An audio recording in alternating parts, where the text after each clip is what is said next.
Hey there, time for our book. Today we're on chapter 3 called Possibilities. Working with Mr. Daniels gets easier because I'm happy, but the work is really hard for me. He has written cat on the board and we talk about the sounds. I can only hear one sound, cat, but he says that the word cat has 3 separate sounds. It feels like he's telling me the sky is yellow. As I say each of the sounds, he has me tap them out on my fingers. It does seem to help. It forces me to make them separately, even though they're all one word. It's a tiny word, and I worry what I'll do about whole books. Will I ever be able to do this? When we're all done for the day, he leans back in his chair like Travis would. So, you're doing great, Allie. You really are. How are you feeling about all this? I'm actually happy to do this extra work, and I never thought I'd say something like that. He smiles. Good, I'm glad. But, yeah, I guess I still wonder if I'll ever be able to read the same as other kids and be normal and not have to have all this extra help. It seems impossible. He becomes serious. Then he takes out a piece of plain paper and pulls the cap off of a marker with his teeth. He begins to write impossible. It's the word impossible. Do you know what that says? Remember to break it into chunks. This is a long one. This is a long one, though, isn't it? I nod, trying to sound it out. Important?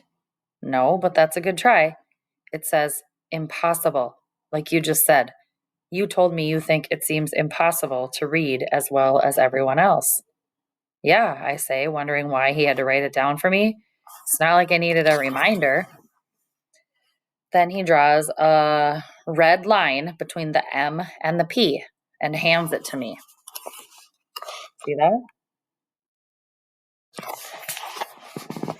I want you to rip the paper into 2 pieces, right where that line is. I do. So now, Allie, that big piece of paper in your hand says possible. There is no impossible anymore, okay? I swallow and look down at it, and I feel a little dizzy.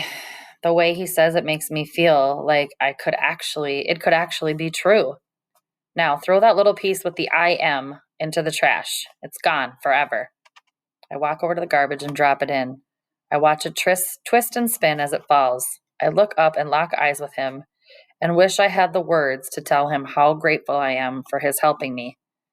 In this world of words, sometimes they just can't say everything. All right then, he nods. You head home. I have some homework to do or I'll lose my recess. Okay, I laugh. But I'm still thinking of the word on the paper. Thanks, I say, looking down at it. My pleasure, he replies, and takes a folder out of his briefcase. I stare at that word, Possible, all the way down the hall. I study the red color. I draw my fingers over the letters. I even smell the paper so I can take it in somehow. I really want to believe. Chapter 34 is called Birth of a Star. Keisha, Albert, and I walked to Albert's after school. Keisha and I asked if we could come over and see his house, and he shrugged and said, okay. The whole time, my hand is in my pocket. Excuse me. Holding onto that piece of paper. Possible. Albert's house is big but dark and dusty when we enter.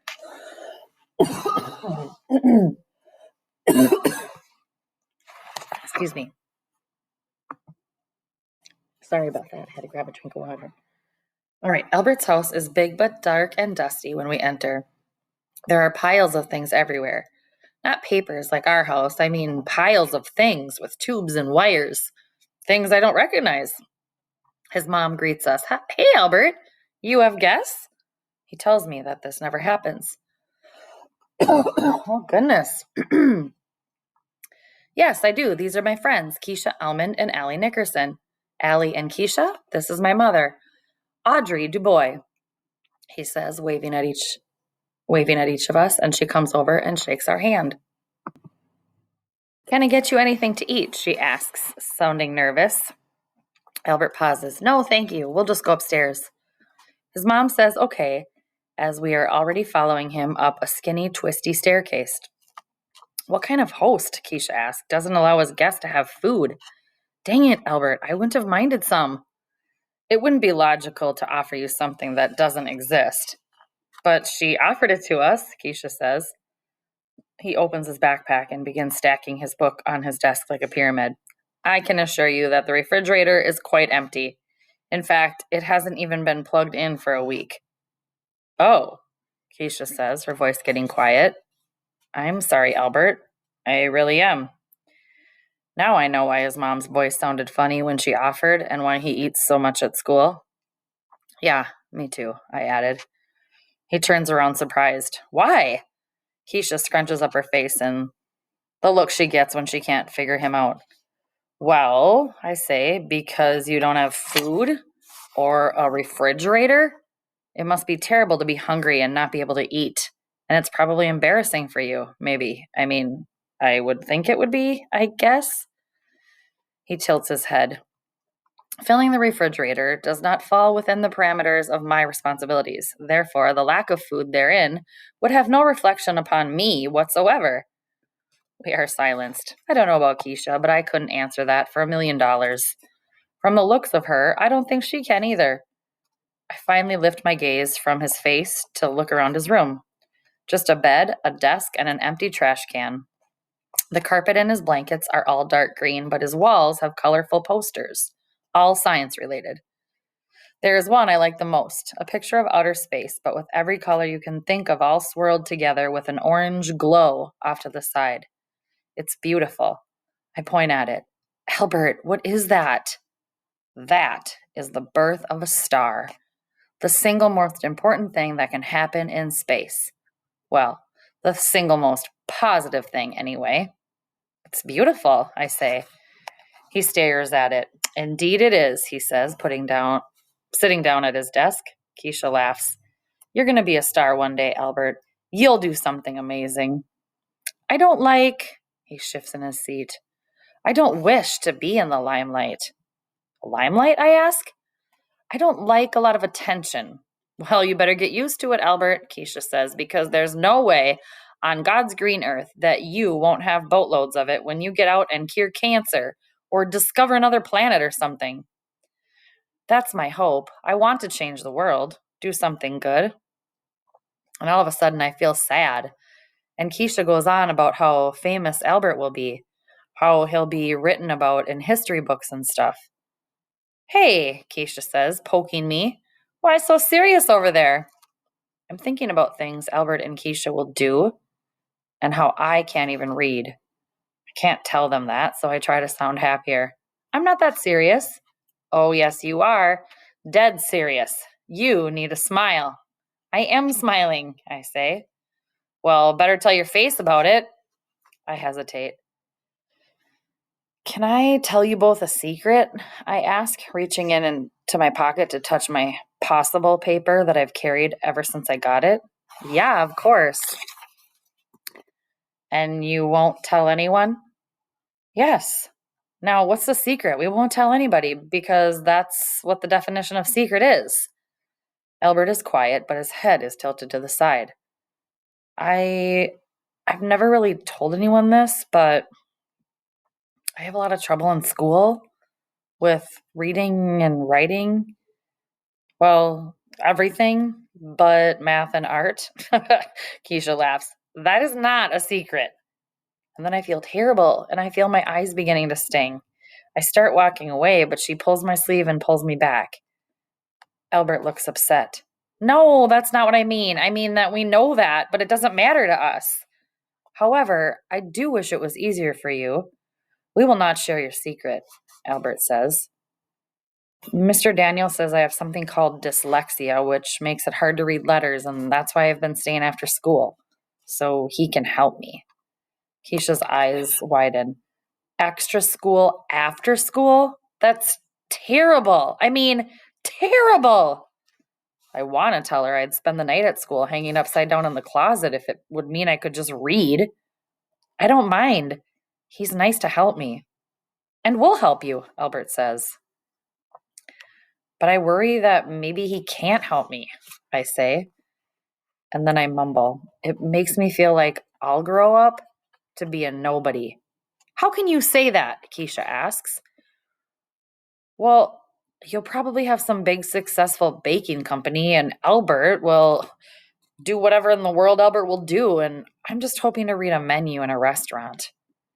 Keisha steps up and puts her arms on my shoulders. You say he's going to help you, right? You say, Albert adds, and then pauses to think, that you'll grow up to be nobody, but logically, if nobody's perfect, then, well, you must be perfect. Perfect? Me? No, I say. You are pretty perfect, Allie, Keisha says, laughing. Do like Mr. Daniels says. Be yourself. Be who you are. You know, Albert says, I've wondered about that saying, and I can't ever find an answer anywhere on the internet. What do you mean? I ask. Be yourself. You always hear that. So, Keisha asks, well, what if you don't know who you are? I get what he means, I think. People ask what you want to be when you grow up. I know what kind of grown up I want to be, but I don't know who I am. Albert stretches his legs out. There are always people ready to tell you who you are, like a nerd or a jerk or a wimp. I think how it's hard not to believe the bad stuff. Look at it this way, Albert says. If you had to be in a tank of water with a killer whale or a stonefish, which would you choose? Well, duh. Who's going to choose a killer whale? Well, in the wild, killer whales never attack people. Like, never. A stonefish is way more dangerous with its 13 venomous spines. It's the words. If the killer whale were called the friendly whale, no one would be scared. And I think of words. They have power. How they can be waved around like a wand, sometimes for good, like how Mr. Daniels uses them. He makes kids like me and Oliver feel better about ourselves, and how words can also be used for bad, to hurt. My grandpa used to say to be careful with eggs and words because neither can ever be fixed. The older I get, the more I realize how smart my grandpa was. All right, we're going to read another chapter because these are all pretty short. This one's chapter 35, and it's called A Picture is Worth a Gazillion Words. We have a sub. This is bad news. Then it gets even worse. We begin with an assignment to write about a person that we know who is brave. I start to come up with reasons to get out of the assignment. Go to the nurse? I haven't yet met a sub who says no to a trip to the nurse when you tell them you're going to throw up on their shoes. I put on my sick look just as I'm about to raise my hand, and the sub turns to the class. Where is Allie Nickerson? Huh? Freaky. I raised my hand.